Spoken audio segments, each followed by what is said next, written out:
Hello students of class 11th.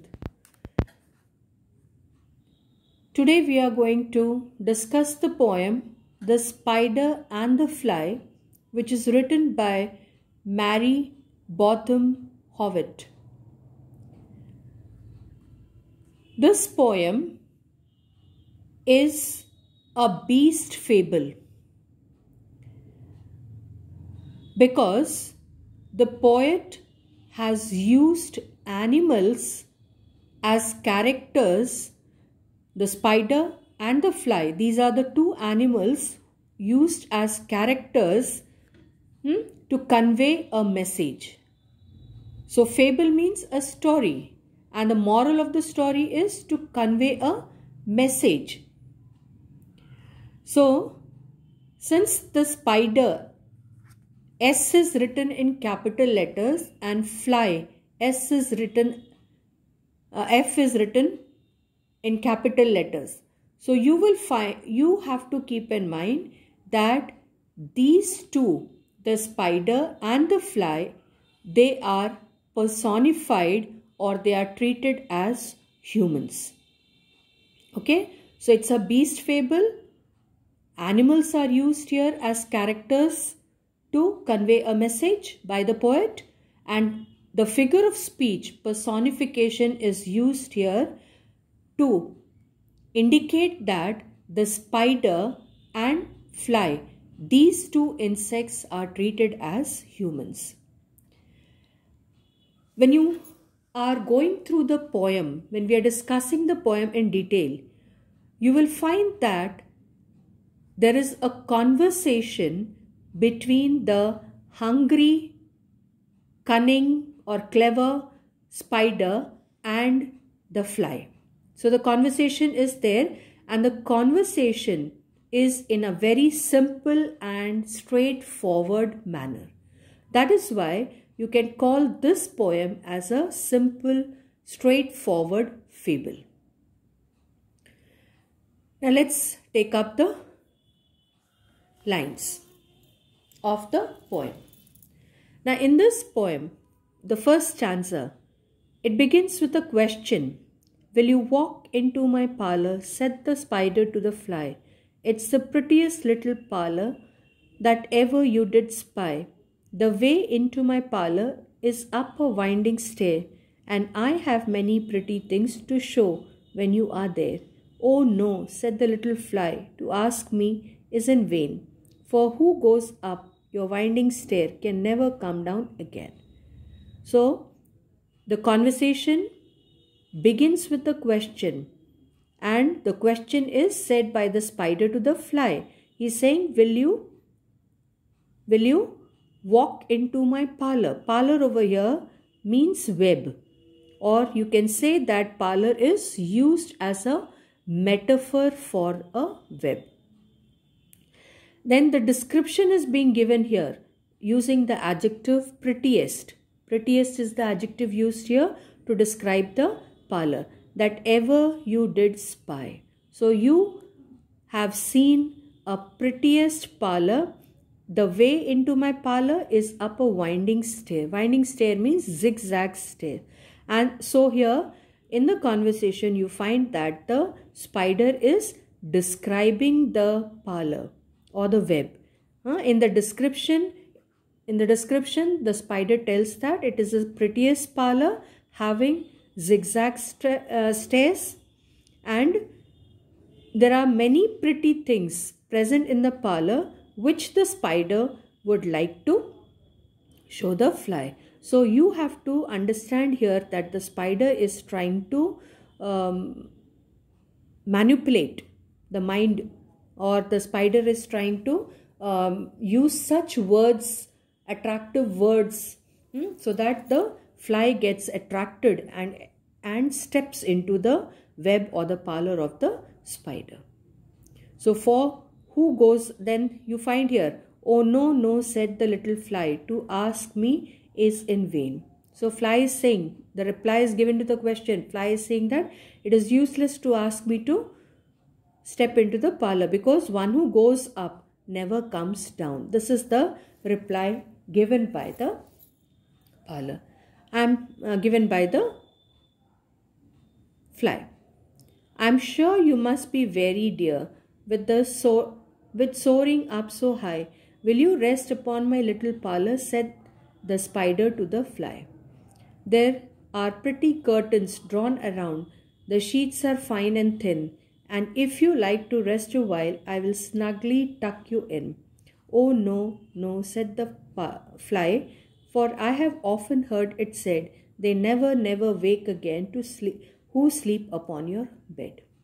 So this in the second stanza, the spider is telling the fly that you are tired. You are tired of soaring. Soaring means flying up high in the sky. So now you need rest. And since my room has pretty curtains and the sheets are fine. Sheets over here refers to the robes. They are fine and thin. The robes are fine and thin. So you will, if you like to rest a while for some time, I will snugly tuck you in. Comfortably, I will put you in. So assurance is being given by the spider to the fly that you will find comfort. Fly will find comfort in the parlor of the spider. But the fly gives a reply that no, one who sleeps on the bed of the spider never wakes up again. Said the cunning spider to the fly, dear friend, what can I do to prove the warm affection I have always felt for you? I have within my pantry good store. Pantry over here refers to the storeroom of all that's nice. I am sure you are very welcome. Will you please take a slice? Oh, no, no, said the little fly. Kind sir, that cannot be. I have heard what is in your pantry and I do not wish to see. So, in a very cunning manner, in a very clever manner, the spider is trying to attract the fly by saying that the spider has the affection, love for the fly, and the spider wants to share the food that is kept in the store. So the words are being the praising words are being used here to indicate that the good stuff is available in the pantry, and you can enjoy a slice. A slice means a piece, but the fly says that no, I don't want that because I have heard what's in your pantry and I do not wish to see. So you find here that in these three stanzas we have seen that the spider is trying to attract the fly in every possible manner, but the fly denies to accept the invitation of the spider. Sweet creature, said the spider, you are witty and you are wise. How handsome are your gauzy wings, how brilliant are your eyes. Now, these are also the words of appreciation or praise. In a very clever, witty manner, the spider says that you are a sweet creature, you are witty and you are wise. How handsome and how gauzy wings. So the description is given here of the wings. How brilliant are your eyes. So brilliancy of the eyes are being described here. And you will find over here that the figure of speech that is used here is the alliteration, because the sounds of alphabet H and G are being repeated. Okay. So in the beginning of the poem itself, you are given the hint that the personification is used.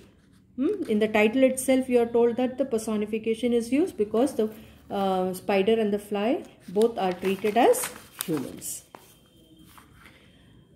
I have a little looking glass. Now looking glass means the mirror upon my parlor shelf, and you will step in one moment, dear, you shall behold yourself. I thank you, gentle sir, she said. Now you have to keep in mind the words he, she are being pronouns he, she are being used for the spider and the fly.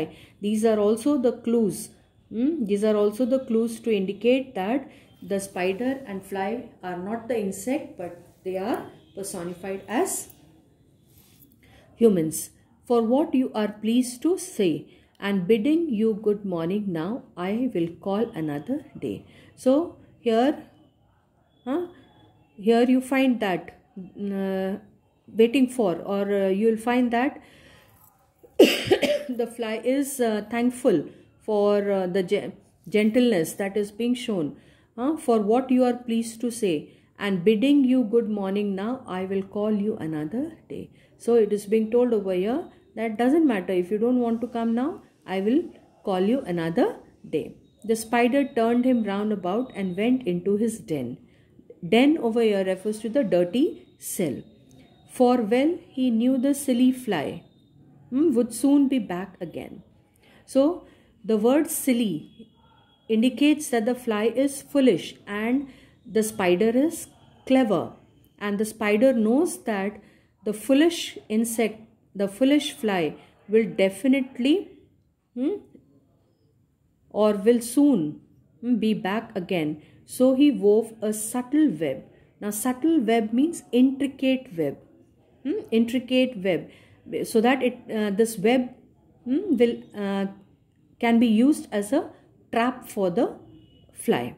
In a little corner sly means secretly, and set his table ready to dine upon the fly. So very confident the spider was that the fly will accept the invitation. Therefore what the spider did? Wove a intricate web. Intricate web. And then he came out to his door again and merrily did sing. Come hither, pretty fly, with a pearl and silver wing. Now these are the adjectives used here to describe the color of the wings. So it is being told that again you find here that the spider is merrily singing in order to attract the fly to step into the web. And here the description is being made that your robes are green and purple. Robes are described. Figure of speech here is metaphor, that the robes are described to be green and purple in color. The crest, that is the crown upon your, there is a crown upon your head, and your eyes are like diamond bright. Now diamond bright over here, you have the figure of speech that is simile. Okay, so description of the eyes. The eyes are compared to, the shining eyes are being compared to the bright diamond. Alas, alas, how very soon this silly little fly, hearing his willy flattering words, came slowly flitting by. With buzzing wings she hung aloft, then nearer and nearer drew, thinking only of her brilliant eyes and green and purple hue, thinking only of his crested head. So you find the words of flattery have been used here, no, by the spider. So since the fly has been flattered, you find that the fly is only thinking about those flattering words. So that is being indicated here. Hearing his willy, deceitful, flattering words, came slowly flitting by. Flitting means flying by. So then the buzzing wings, that means the sound of the buzzing sound is being heard, and nearer drew. Then at that time when the fly was drawing it herself near to the den of the spider, at that time the fly was thinking only about the brilliant eyes, then green and purple hues, that is color of the wings, crested head, crown head, foolish, poor foolish thing. At last up jumped the cunning spider. As soon as the fly stepped into the parlor of the spider, the cunning spider jumped up upon the fly and fiercely held her fast, firmly held her fast, dragged her up his winding stair into his dismal den, dark den. within his little parlor, but she never came out again. So, in one sentence, you can say that the fly was being trapped by the spider, and the fly could not come out of the den. And now, dear little children, who may this story read, to idle, silly, flattering words, I pray you never give heed. Unto an evil counselor, close heart. As I've told you in the very beginning, that the poem is conveying a moral or a message. So this particular message is particularly for the children, that they should not get flattered. They should not get flattered, because if they get flattered, they'll be trapped. So just as the fly has been trapped because of the flattery, similarly the children will also get trapped because of the flattery. So a request is made here that you never give heed. Means don't give any attention unto an evil counselor. Evil counselor is the wicked person who gives the advice. Come, a close heart and ear and eye, and take a lesson from this tale of the spider and the fly. So the last two lines of the poem give you the hint or give you the clue that one should be very much alert of the wicked persons, because wicked persons, they will try to give good advice, and since they would give good advice, the listener or the seeker of the advice will get flattered and fall into the trap of the wicked or the evil counselor. Then okay, so this is what is being described in the poem. So you have to remember that this story is written in a prose or verse form. Okay, it is written in a prose or verse form, or you can also call it as an example for some moral principle of human behavior. So narrator over here, in the very beginning I have told you, that you are being informed that this is a fable in which animals are used as the characters. So this poem is called as the Beast Fable. Okay,